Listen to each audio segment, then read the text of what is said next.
அன்பர்கள் அனைவருக்கும் வணக்கம்.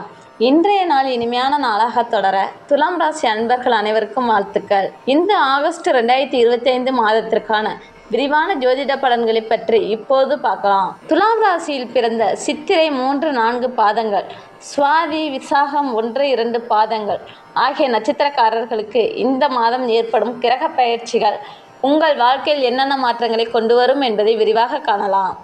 துலாம் ராசி அன்பர்கள் எல்லா விதத்திலும் நன்மைகளை பெற உங்கள் ராசி அதிபதியான சுக்கிரனின் பரிபூர்ண அருளை பெற வேண்டும். அதற்காக வெள்ளிக்கிழமைகளில் மகாலட்சுமி தேவியை தொடர்ந்து வழிபடுவது மிகவும் நல்லது.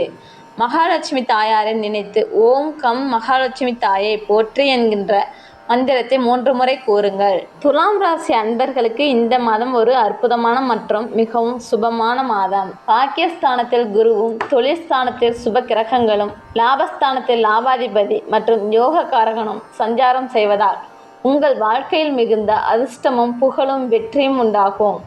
சூரியன் உங்கள் ராசிக்கு லாபாதிபதியான சூரியன் ஆகஸ்ட் 17 அன்று தனது சொந்த வீடான சிம்ம ராசிக்கு லாபஸ்தானத்திற்கு மாறுகிறார். உங்கள் பாக்கிய அதிபதியான புதன் ஆகஸ்ட் 30 அன்று லாபஸ்தானத்திற்கு பெயர்ச்சி அடைகிறார். உங்கள் ராசி அதிபதியான சுக்கிரன் ஆகஸ்ட் 21 அன்று மிதுனத்திலிருந்து கடகராசிக்கு அதாவது தொழில் ஸ்தானத்திற்கு மாறுகிறார். உங்கள் தனம் மற்றும் சப்தமாதிபதியான செவ்வாய் இந்த மாதம் முழுவதும் கன்னி ராசியில் அதாவது விரயஸ்தானத்தில் இருக்கிறார். இந்த மாதம் முழுவதும் மிதுன ராசியில் அதாவது பாக்கியஸ்தானத்தில் இருக்கிறார். இது அதிர்ஷ்டத்தை அதிகரிக்கும். உங்கள் யோகக்காரகனான சனி மீன ராசியில் இருக்கிறார். இந்த அமைப்பு போட்டிகளில் வெற்றி பெற உதவும். ராகு மற்றும் கேது, ராகு 5ஆம் வீட்டிலும் கேது 11ஆம் வீட்டிலும் சஞ்சாரம் செய்கிறார்கள். இந்த மாதம் தொழில் ரீதியாக உங்களுக்கு ஒரு பொற்காலம். உங்கள் 10ஆம் வீட்டில் ராசி அதிபதி, பாக்கிய அதிபதி மற்றும் லாபாதிபதியின் சஞ்சாரம் காரணமாக நீங்கள் செய்யும் ஒவ்வொரு செயலிலும் வெற்றி கிடைக்கும். பதவி உயர்வு, அந்தஸ்து அதிகரிப்பு மற்றும் சம்பள உயர்வு கிடைக்க வாய்ப்புள்ளது. உங்கள் வேலைக்கு அங்கீகாரம் கிடைக்கும். புதிய வேலை முயற்சிகள் நிச்சயம் வெற்றி பெறும். 6ஆம் வீட்டில் சனி இருப்பதால் போட்டிகளில் உங்களை யாராலும் தடுக்க முடியாது. திறமையாக செயல்பட்டு வெற்றி காண்பீர்கள். நிதி ரீதியாக இந்த மாதம் லாபகரமான மாதம். ஆகஸ்ட் 17க்கு பிறகு உங்கள் லாபாதிபதி சூரியன் தனது சொந்த வீடான லாபஸ்தானத்திற்கு வருவதால் உங்கள் வருமானம் கணிசமாக அதிகரிக்கும். பழைய முதலீடுகளிலிருந்து நல்ல வருமானம் வரும். ஆனால் உங்கள் தனாதிபதி செவ்வாய் விரயஸ்தானத்தில் இருப்பதால் வருமானத்திற்கு ஏற்ற செலவுகளும் இருக்கும். தேவையற்ற செலவுகளை கட்டுப்படுத்துவது அவசியம். குடும்பத்தில் மகிழ்ச்சியான சூழல் நிலவும். பாகிஸ்தானத்தில் குருவும் சுக்கிரனும் இணைவதால் குடும்ப உறுப்பினர்களிடமிருந்தும் நண்பர்களிடமிருந்தும் உங்களுக்கு முழு ஆதரவு கிடைக்கும். சுப நிகழ்ச்சிகளில் பங்கேற்க வாய்ப்பு உண்டாகும்.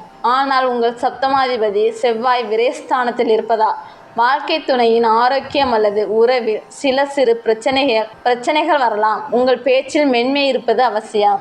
இந்த மாதம் ஆரோக்கியம் பெரும்பாலும் சாதகமாகவே இருக்கும்.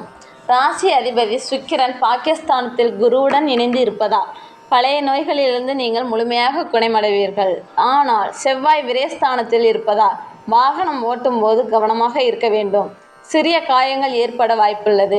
எல்லா விஷயத்திலும் முன்னெச்சரிக்கையாக செயல்படுவது நல்லது. வியாபாரிகளுக்கு இந்த மாதம் லாபம் கொடுக்கக்கூடிய மாதமாக இருக்கும். புதிய முதலீடுகள் மற்றும் வியாபார விரிவாக்கத்திற்கு இது ஒரு சரியான நேரம். ஆனால் உங்கள் 7ஆம் அதிபதி செவ்வாய் விரயஸ்தானத்தில் இருப்பதால் கூட்டாளிகள் அல்லது வாடிக்கையாளர்களிடம் பழகும்போது பொறுமையாகவும் நிதானமாகவும் இருப்பது அவசியம். தவறான புரிதல்கள் உறவுகளை பாதிக்கலாம். மாணவர்களுக்கு இது ஒரு வெற்றிகரமான மாதம். யோகம் காரகனான சனி 5ஆம் அதிபதியாக 6ஆம் வீட்டில் இருப்பதால் போட்டித் தேர்வுகளில் அற்புதமான வெற்றி பெறக்கூடிய வாய்ப்பு உண்டாகும்.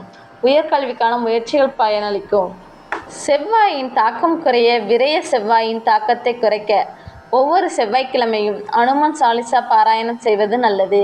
சுக்கிரனின் அருள் கிடைக்க உங்கள் ராசி அதிபதியான சுக்கிரனின் அருளை பெற ஒவ்வொரு வெள்ளிக்கிழமையும் லட்சுமி தேவியை வழிபடுவது நல்லது. யோகக்காரனான சனியின் அருள் முழுமையாக கிடைக்க ஏழைகளுக்கு உதவுவது நல்லது. ராகுவின் தாக்கம் குறைய குழப்பங்கள் நீங்கி சரியான முடிவுகளை எடுக்க துர்கா தேவி அல்லது சரஸ்வதி தேவியை செவ்வாய்க்கிழமைகளில் வழிபட்டு வரலாம். துலாம் ராசி அன்பர்களே, இந்த மாதம் நீங்கள் கவனமாக செயல்பட்டால் எல்லா வகையிலும் நன்மைகளை பெற்று நலமுடன் வாழலாம். எங்கள் வாழ்த்துக்கள்.